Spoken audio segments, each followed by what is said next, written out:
Hello everyone, Jeb from Jeb's Project. Now let's see what we have on the bench today. On the bench today we have a Ballantine automatronic counter timer model 5500B. Picked her up at a hamfest for a little bit of nothing, and as far as I know, it doesn't work. Looking it over, doesn't look like it's in too bad a shape. It looks like it's in pretty decent shape. But the fuse holder's missing. She set to 110 on the selector. I think I found a fuse holder that will work. So we'll put a half an amp according to the label on it. It's supposed to be a half an amp fuse. So we'll put a half amp fuse on her, and see if she turns on. Good, got the fuse holder in it, and got the power hooked up to it. Let's see if she turns on. Oop, nothing. Dead. Okay, we'll have to dig into her, see what's up with it. Okay, well, let's pop the covers off of her. Oh, they seem to be half turned. Okay. 4 half turn. Wow, is that thing party inside? Well, she's in nice shape inside. Beautiful. Let's see if we can get her working. Let's unplug her before I up and zap myself. I'll take and flip her over, pop the bottom cover. And they seem to be half turns as well.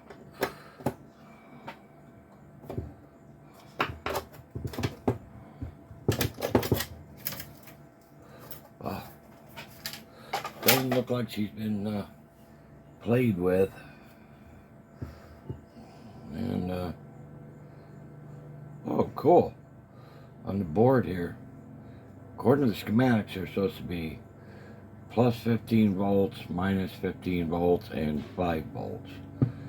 Now, just out of curiosity, let's see if we've got our voltages. Just out of curiosity, we'll take and plug her back in, turn her on.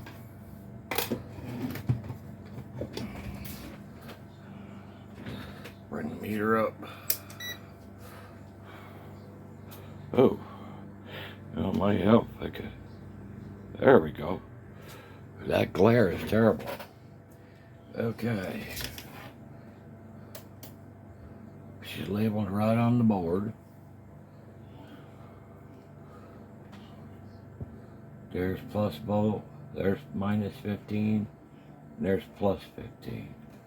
Well, let's find a good ground here. Okay. And, whoa. I think I just popped a fuse. Let's see here, minus 15 over here. Minus 0.5. Check our 15 volts over here. Well, we got something smoking. Better turn it off. We got something smoking. We released the magic smoke. Flip over and see what we got. Oh, one of the rectifiers. Right there.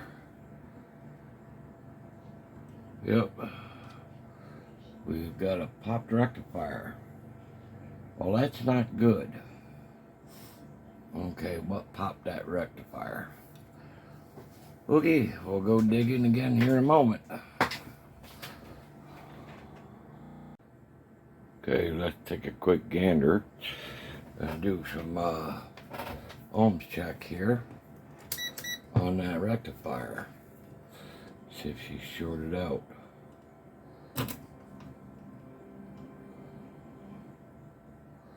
Uh, 16 meg ohm, 18 meg ohm. Well, we definitely 0.7 meg ohm, 2 meg ohm. Check this rectifier.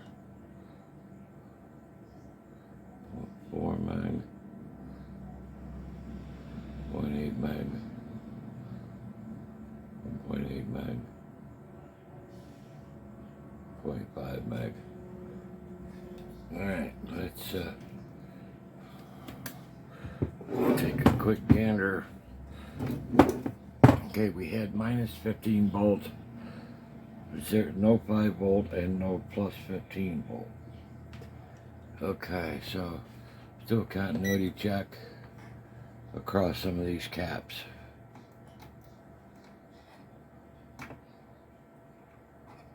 See if we got any shorted caps.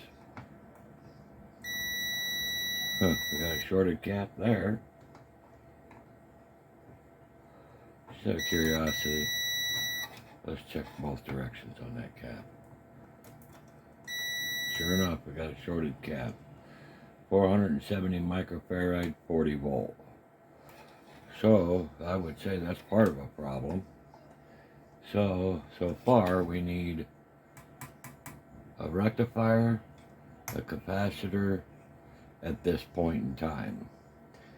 So let me see if I can find a rectifier and a cap, and then we'll go do some more checking. By the looks of it, by the way it's acting, all the rest of these caps are fine.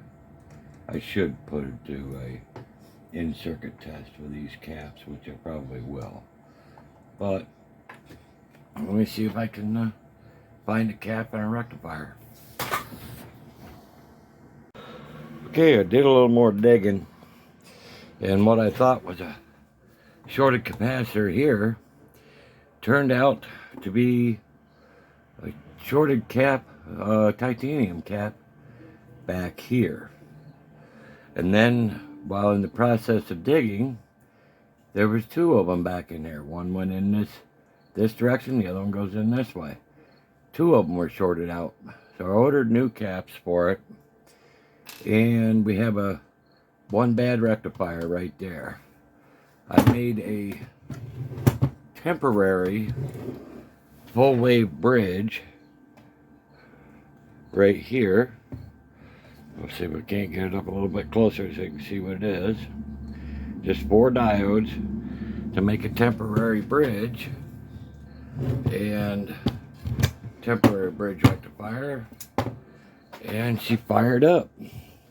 She's off frequency, but I'm going to wait until after I get the new caps for it.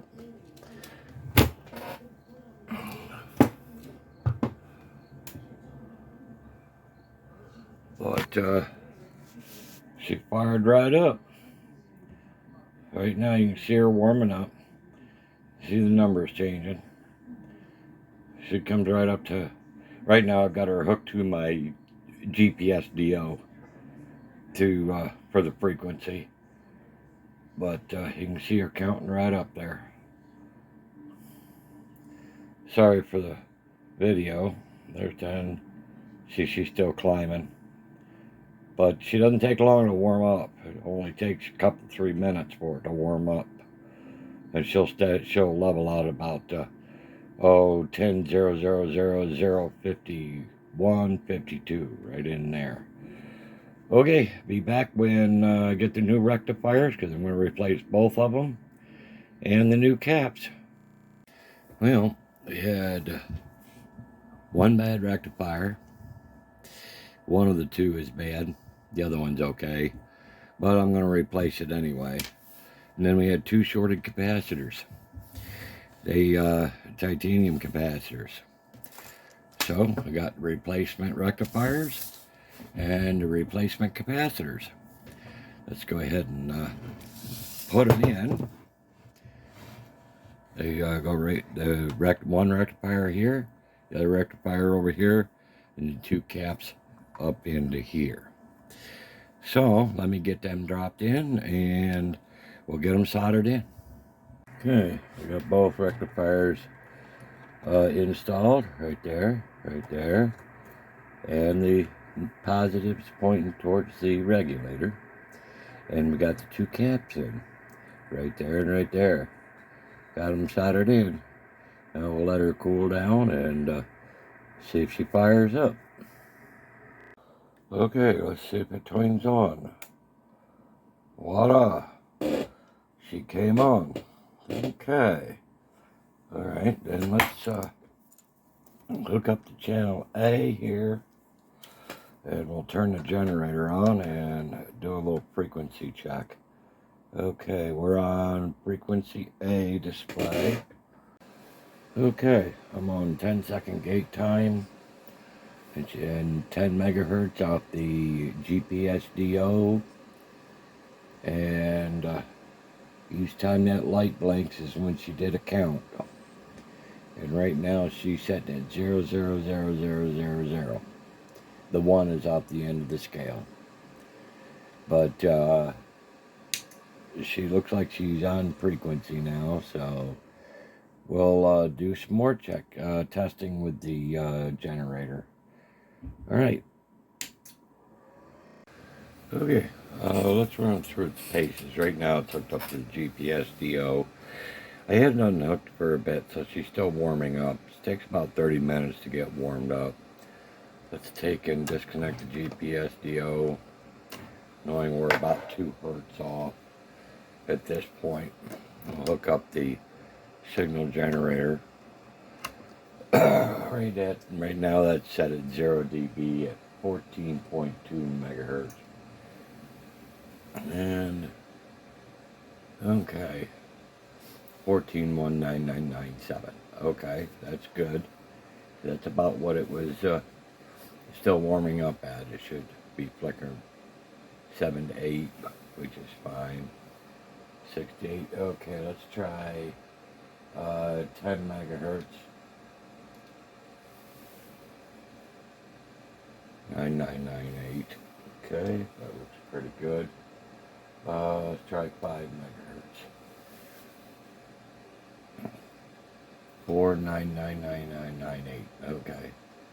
That variation is probably in my signal generator. I don't have my external reference connected to that at the moment. Let's try 30 megahertz. And 3999994. Okay, that's within 6 hertz, 7 hertz. Right in there. Okay, let's try 40. Actually, let's go on up to 50 megahertz. 499998. Okay, 9. Okay, by the looks of it, it's in my signal generator that variation. So let's go to 75 megahertz. And 99984. Okay, let's try going to 99. 99 megahertz. 99979. Okay, about 20 hertz difference there. It's not too bad, but like I said, that could probably be in my generator. Let's go 110 megahertz, the maximum. What did I do? Oh, I put 1.1 gigahertz. 110 megahertz. Okay. And 1 is off to the left, so 0.99996. So 23 hertz difference, but it is reading, that's supposed to be the maximum, but 125 megahertz. It seems to do that all right. 125, but go much above that, it won't read it. It does have the pre-scaler, but I don't have the adapter for it at the moment to check to see if it works up to 1 gigahertz. But we'll have to figure that part out. I hope you enjoyed the video. Please like and subscribe, and catch you in the next one.